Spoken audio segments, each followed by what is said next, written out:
natyrisht se mi I modifikova pyetja se mi dogji ky, po natyrisht dhe ti ke elita e trajnerëve shqiptarë që dhe rezultate teknike. Nëse mirëgjysh ne kemi trajner që punon pa fund, po si vjen një rastit këtë ekipe të mëdha që nga fillimi, ti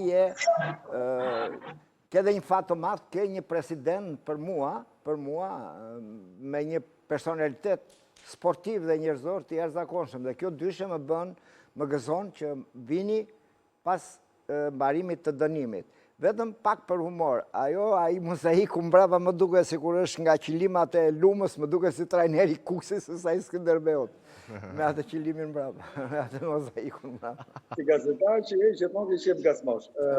Mendoj që tashmë për respekt të emisionit tuaj, kam daluar në një lokal sepse ju kisha dhënë fjalën. E di dhe ne e vlerësojmë shumë, profesor. Faleminderit. Dhe vetëm për respekt. Por Kuksin e nuk e harrojmë asnjëherë, kemi bërë diçka të jashtëzakonshme edhe me Kuksin. 35 javë pa humbje të marrësh në kampionat, besoj që është një rekord që ndoshta duhen shumë vite ta thyejmë.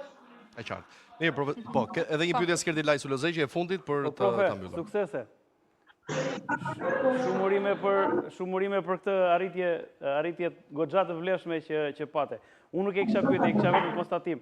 Mua më bëhet vërtet shumë qefi për ty, sepse nga një trajner elite arrite në kategoritë të parë dhe prap rikthehesh në elit, por rikthehesh shumë më vrullshëm se sa mund të ishe edhe në kategori superiore.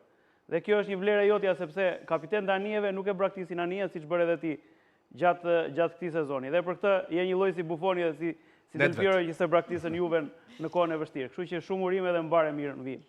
Një meritë shumë e madhe patjetër për ju, për të gjitha arritet e Skënderbeut. Profesor, e vlerësoj këtë dalje tuajën, patjetër për herë të parë edhe në emision në drejtimin tonë, e vlerësoj edhe për faktin që vini nga një ditë goxha e ngarkuar. Shumë suksese dhe welcome back.